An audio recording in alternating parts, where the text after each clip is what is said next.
आप सब पर सलामती हो। मैं यासिर रशीद हूँ और आप मेरा वीलॉग देख रहे हैं। नाज़रीन, एक ऐसे वक्त में कि हम ये सुन रहे हैं कि पाकिस्तान बेहतरी की तरफ गामजन है, स्टॉक एक्सचेंज के अंदर तरक्की हो गई है, किफ़ायत शारी पॉलिसी है, बैरूनी सरमायाकारी पाकिस्तान में आ रही है, पाकिस्तान बेहतरी की तरफ गामजन ऐसा हुआ है कि अब पाकिस्तान को कोई पकड़ नहीं सकता। लेकिन इतने इतने बड़े खांचे सामने आ रहे हैं कि होशरुबा इंकशाफात के बाद दिमाग सुन्न हो जाता है। ऑडिट हुकाम ने पाकिस्तान वापडा में भर्तियों में बड़ी बेजाब्तगियों की निशानदेही की है। वापडा के चेयरमैन की जानिब से की गई भर्तियों के 150 से जायद केसेस को गैर कानूनी करार दिया है और ऑडिट हुकाम ने वापडा को तकरीबन 2 अरब रुपए खजाने में वापस जमा करवाने का हुक्म दिया है। हमसे पैसा निकलवा रहे हैं, वापडा क्या कर रहा है? सबसे अहम बात यह है कि इस वक्त जब कुली तौर के ऊपर आप पूरे निजाम को देखें कि उसमें बेहतरी लाने की ख्वाहिश का इजहार किया जा रहा है। चेयरमैन वापडा की MP1 स्केल में तकर्री पूरे निजाम के ऊपर एक बड़ा सवाल बन के सामने आई है। ऑडिट हुकाम ने बड़े दबाव के बावजूद इस मामले को वाज़ेह तौर पर दस्तावेजात में शामिल किया और अब इसे ऑडिट पैरा में जेर बहस लाया जा रहा है। स्टैब्लिशमेंट डिवीजन की मैनेजमेंट पोजीशन स्केल पॉलिसी 2022 के पैरा 25 के मुताबिक MP1 स्केल की पोस्ट के लिए दरखास्त देने वाले उम्मीदवार की उम्र की जो बालाई हद होती है वो 62 साल है, जबकि वजारत आबी वसाइल इस्लामाबाद के 2021 से 2023 तक के अकाउंट्स के ऑडिट के अंदर ये बात सामने आई कि सैयद गनी साहब जो है, lieutenant general retired Syed Ghani साहब, वो 11 अगस्त 2022 को चेयरमैन वापडा के तौर पर उनका तकर्रुर होता है। पता यह चलता है कि इश्तिहार की आखिरी तारीख पर उनकी उम्र 64 साल 3 माह और 19 दिन थी।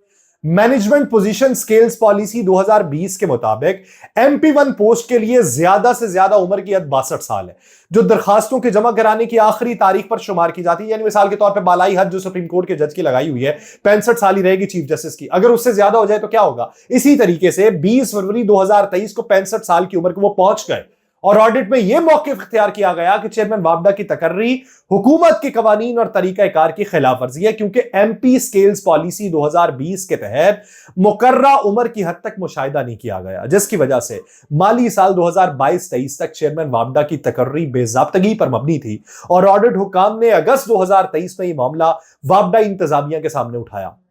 दिसंबर 2023 में वजारत को रिपोर्ट किया गया, लेकिन कोई जवाब ही नहीं मिला। यह समझा गया कि शायद ताकतवर शख्सियत है, बेजाब्तगी जो है इसको दबाया जा रहा था। लेकिन दफ्तर में तब्दीली के बाद ऑडिट हुकाम ने दोबारा इस मामले को उठाया, क्योंकि चेयरमैन वापडा अभी तक 67 साल की उम्र में बगैर किसी पार्लियामेंट या वफाकी काबीना की मंजूरी के काम कर रहे हैं। देखें कौन है चेयरमैन वापडा।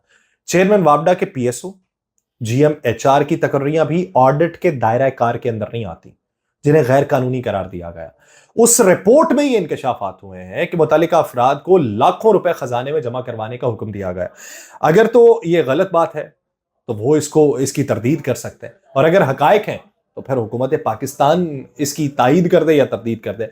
इस वक्त चेयरमैन वापडा जो है वो पूरे मामलात में 3 पोस्टें हैं, GM HR, PS2 चेयरमैन और GM सिक्योरिटीज, उनके जरिए पूरे मामला चला रहे हैं और तमाम अहम उमूर जो है उन्हीं के सपुर्द किए गए।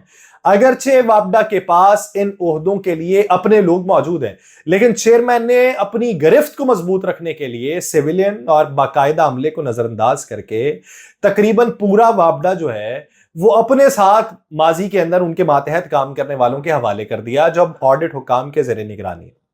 चेयरमैन वापडा की असल जिम्मेदारी जो डैम्स की तामीर थी, इस तर्ज अमल की वजह से बुरी तरह मुतासिर हुई है। दियामीर भाषा डैम के हवाले से वज़ीर आज़म पाकिस्तान को पेश की गई रिपोर्ट के मुताबिक अगस्त 2024 तक डैम की तामीर की पेशरफ्त सिर्फ 16% है, जबकि जो मुआहिदा हुआ है हमारा, उस मुआहिदे के मुताबिक 45% उसे मुकम्मल होना चाहिए था।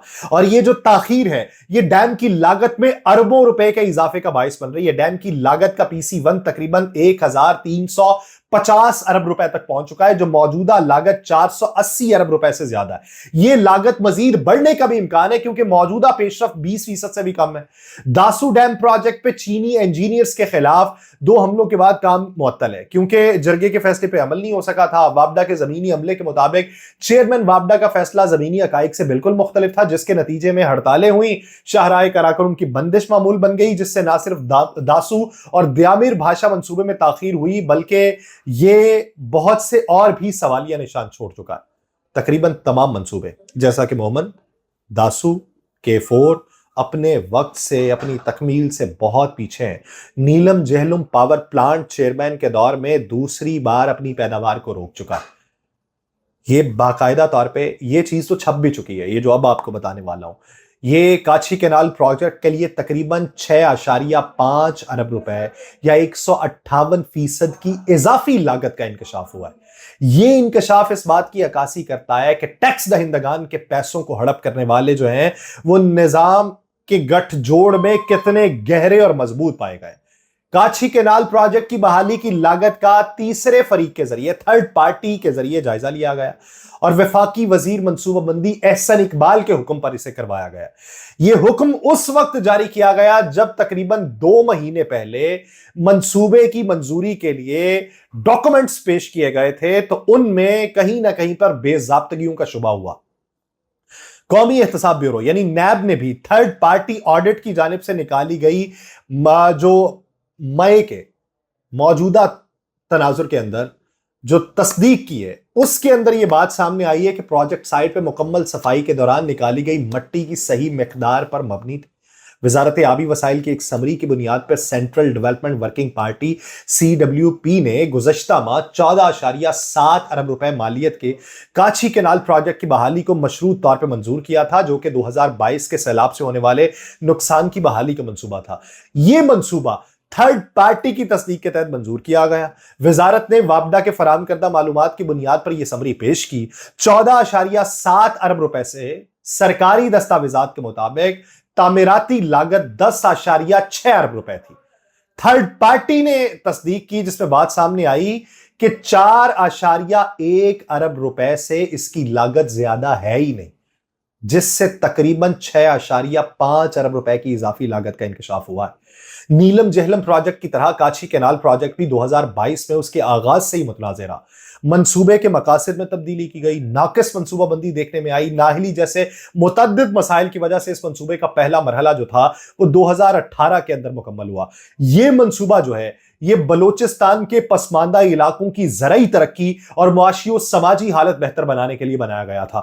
جولائی 2022 کے تباہ کن سیلاب کے بعد کینال کو بند کر دیا گیا اور اس کی جزوی بحالی کے لیے وابڈا کے مطابق 10.6 ارب روپے درکار تھے, جبکہ تھرڈ پارٹی نے اس کی تصدیق کی کہ یہ پوری کی پوری لاگت جو ہے یہ 4.1 ارب روپے بنتی ہے.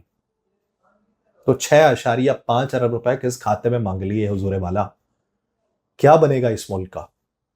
اگر تو یہ باتیں جو آپ کو تمام تر شواہد جو ہیں وہ ڈاکومنٹس کی صورت میں اسکرین کے اوپر بھی چلتے ہوئے دکھائی دے رہے ہیں, یہ سب کے سب غلط ہیں اور کسی نے غلط انڈورس کیا ہے, تو اس کا جواب دے دیں. اور اگر یہ حقائق کے اوپر مبنی ہے تو ہمیں بتائیں, بطور عوام, بطور قوم جو اپنے ٹیکس کا پیسہ قومی خزانے میں اس لیے جمع کرواتے ہیں کہ ہماری نسلیں سدھریں گی, کیا اس طریقے سے سدھار رہی ہیں؟ مجھے دیجیے اجازت. اللہ نے